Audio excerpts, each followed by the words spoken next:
Salut tout le monde, merci de regarder cette petite vidéo, j'espère que vous allez bien. On se retrouve pour une nouvelle vidéo de la série 60 jours avant Noël, voilà, on continue dans la lancée. Et aujourd'hui je vais vous présenter ce petit contenant à chocolat, petit qui est quand même assez grand, il fait 7 sur 10,5 de hauteur, donc on peut quand même en mettre pas mal. Et vous avez vu qu'on utilise très peu de papier, hein, c'est vraiment pour utiliser des petites chutes qui traînent par-ci par-là. Moi je m'étais servi d'un bloc de Noël en noir et blanc, voilà. J'avais fait très simple au niveau de la déco, hein, juste du ruban collé et un petit dice nœud. D'ailleurs, petit update de la déco de la boîte avec le mug, hein, que j'ai fait juste précédemment. D'ailleurs, je vous remets ici le lien vers la playlist complète des tutos de la série 60 jours avant Noël, parce que également toutes ces vidéos de la série qui va durer dans le temps, je vous l'accorde, c'est une série de concours, donc si vous voulez en savoir plus, je vous laisse regarder la vidéo de présentation qui est dans cette playlist. Et donc voilà la petite boîte, enfin la petite boîte qui est quand même grande. Et donc j'ai simplement mis une fleur comme ça, vous savez, on les trouve en bouquet comme ça dans les magasins de déco, quoi, enfin Centracor, les conneries comme ça. Et puis simplement une petite carte de la collection qui est collée derrière. Voilà, je trouve qu'il fallait pas grand chose de plus. Je trouve que ça habille beaucoup, ça habille bien, ça laisse la place pour qu'on voie les chocolats à l'intérieur. Donc voilà, je trouve ça plutôt sympa, puis j'adore ces couleurs de Noël, c'est vraiment mon kiff. Voilà pour réaliser ce petit contenant. Alors, faites pas attention, le mien a morflé, était dans ma boîte, enfin mon carton de prépa des prototypes de Noël, donc ça c'est un prototype. Il vous faut vraiment très peu de choses. Vous remarquerez aussi qu'il vous faut du double face transparent. C'est quand même mieux, parce que vous voyez que moi, j'ai toujours pas reçu d'ailleurs mon double face normal. Mais celui-ci, c'est Switch Action et il est en petit peu tissu comme ça, vous savez, c'est un peu... donc, on le voit. Alors, soit on est parti pris de... on met les chocolats dedans, peu importe, ça se verra pas. Mais sachez que là, le pli était de 1 centimètre. Dans le tuto que je vais vous présenter, le pli, la bande de collage est plus petite. Elle fera que 0,5. Donc déjà, ça laissera un petit peu moins de place. Au double face, on le verra quand même un petit peu moins. Donc voilà, pour réaliser cette petite boîte, vraiment, il faut vraiment pas grand chose. Vous voyez, moi j'ai pris une chute qui me restait. Et puis le deuxième morceau, j'ai pris donc une carte de la collection. Attendez, je vous montre le bloc quand même. C'est le même que celui d'avant, hein, pour la boîte et le mug. Voilà, et donc j'ai pris, il y avait des cartes qui étaient un petit peu plus grandes que la dimension, et donc je les retaillais. Donc les deux carrés sont identiques, font exactement la même taille, et ils font 10,2 par 10,2. Et on va faire un pli à 1,5 cm de chaque côté. En fait, on va former des boîtes creuses. Et pour l'acétate, il vous faut donc un morceau de 10,5 sur 28,5. Donc vous voyez qu'en fait, notre feuille A4 sur les 21, on va couper tout du long à 28,5. Donc avec une feuille A4 d'acétate, vous allez pouvoir faire 2 boîtes. Et puis on est à 28,5 et on va faire des plis sur cette bande-là. On va déjà commencer par le carré. Donc là, très simplement, hein, sur les 4 côtés, on va faire les plis à 1,5. Hop, on tourne. Alors c'est le papier d'action, on y va tranquille sur le pli, hein. On n'appuie pas fort parce qu'il n'aime pas trop ça. Voilà, j'ai fait mes plis sur les deux, c'est exactement la même chose pour les deux. Donc ce que je vais vous expliquer pour ici, vous allez le refaire sur le deuxième. Donc on obtient ceci avec des petits carrés qu'on obtient au bout, hein, une fois qu'on a marqué les plis. Hop, on obtient ces petits carrés. Simplement, on va couper la bande de plis en s'arrêtant au premier pli qu'on voit ici. Et si je le fais dans un sens, enfin, dans ce sens-là, je vais le faire en symétrie de l'autre côté. Tout simplement, comme ceci. En fait, on fait pareil. Tu le tour. On va bien marquer nos plis. J'ai marqué tous les plis. On va pouvoir venir biseauter nos petits carrés du bout, là. Hop, de chaque côté. Comme ceci. On fait ça sur tous. Voilà, et une fois que c'est fait, on a juste à mettre de la colle. Alors, vous voyez ici, par contre, alors d'habitude, moi, je colle toujours mes plis sur l'extérieur pour que à l'intérieur ça soit propre, mais là on va faire l'inverse. Vu que c'est directement avec du papier design, eh bien on va bien le coller à l'intérieur. Donc on va mettre de la colle sur les petits rabats, mais à l'extérieur du coup, vu qu'on vient le coller à l'intérieur. Donc vous prenez votre colle ou du double face, hein, si vous mettez du double face, et on en met sur les extérieurs. Et ensuite on vient coller, vous voyez, vraiment bien à angle droit dans la limite ici, voilà, pour que ça soit bien collé à l'angle. Bien sûr, on fait pareil sur les 4 côtés. Voilà, et le fait d'avoir choisi une carte avec un message au-dessus, du coup, je vais rien rajouter. Il y aura juste le petit mot, donc c'est plutôt sympa.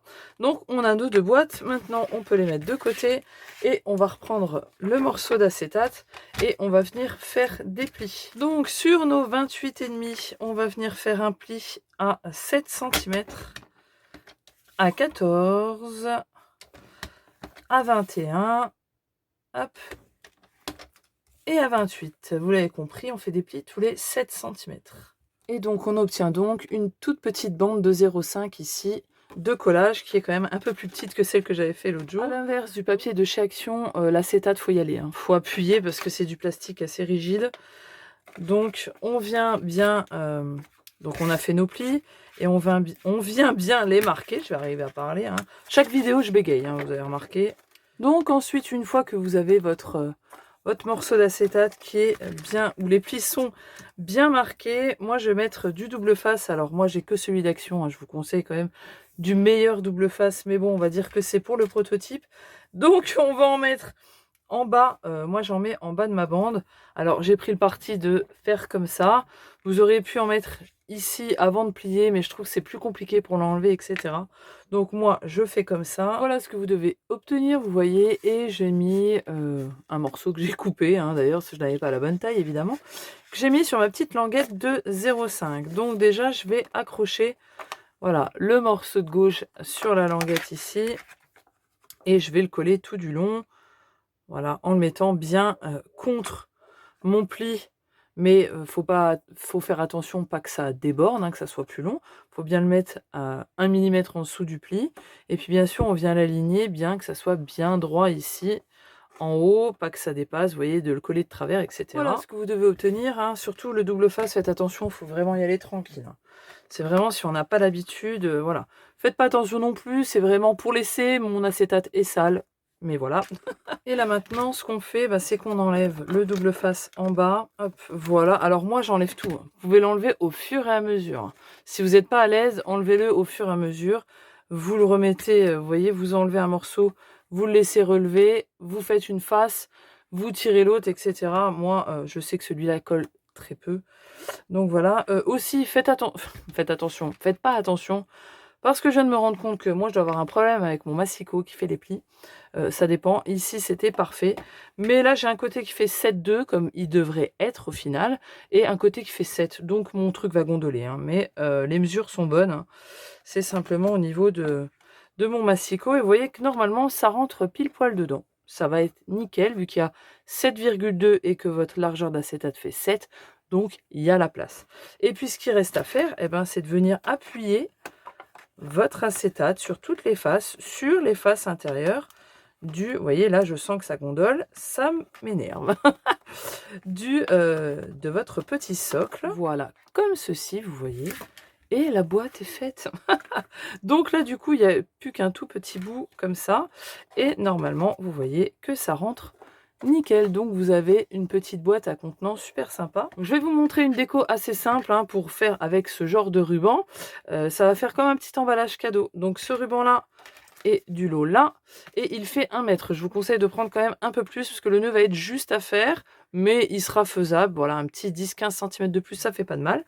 Donc on prend son ruban, on le place sur le dessus de notre boîte en faisant attention d'avoir le même centimètre de chaque côté. On va dire que ici c'est vraiment le milieu, et on va le faire descendre jusqu'en bas de chaque côté en faisant attention à ce qu'il soit à l'endroit.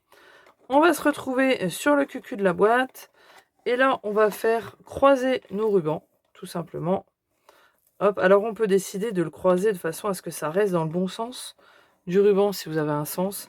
Et du coup, on va le faire remonter sur les côtés qui étaient encore vierges. Voilà, et à ce moment-là, on peut le passer en fait en dessous de notre premier ruban. Donc ça va faire quelque chose de très... En fait, ça va se tenir au final. On fait pareil pour l'autre. Voilà, vous voyez. Et là, pour faire le nœud, du coup, c'est beaucoup plus simple parce que c'est quand même tenu. Donc, on peut faire un nœud. Voilà, vous voyez, déjà j'ai fait le nœud, rien qu'avec le nœud déjà ça rend vachement bien. Et puis après on n'a plus qu'à faire, hop, le petit flot.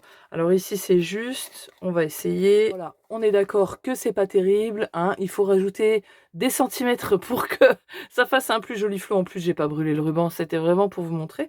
Et voilà, vous avez cette solution là qui est aussi pas mal. Et ça peut faire super joli, bien sûr. Vous pouvez choisir l'orientation de votre ruban en fonction de comment vous tournez par rapport au devant de votre boîte. Mais voilà, vous avez la version bien emballée. Après, vous pourrez, bien sûr, à ce moment-là, une fois que vous avez fait votre nœud avant de faire le ruban, vous pouvez aussi glisser une ficelle, justement, pour mettre une petite étiquette avec le prénom, pourquoi pas. Et après, faire votre ruban, ça viendra tenir tout ça. Bien sûr, en faisant ça, vous avez un peu plus de mal à le laisser poser, hein, voilà. Il penche un petit peu. Donc c'est un petit peu pas évident forcément, mais après pourquoi pas rajouter, un morceau de papier pour cacher tout ça, en 3D, histoire de donner, quelque chose de stable en dessous. Mais voilà, moi je vous donne des pistes, après, vous, vous en faites ce que vous avez envie. Donc voilà pour cette petite boîte vraiment, super simple, hein, vous l'avez vu. J'espère que ça vous plaira et j'espère vous retrouver aux prochaines vidéos. N'oubliez pas, c'est des vidéos concours, donc je vous attends en commentaire pour vous mettre votre petit cœur. Mais sachez que je pense fort à vous, je vous remercie pour tout l'engouement pour cette série. Je vous fais bien évidemment des bisous, à la prochaine vidéo. Ciao, bye bye!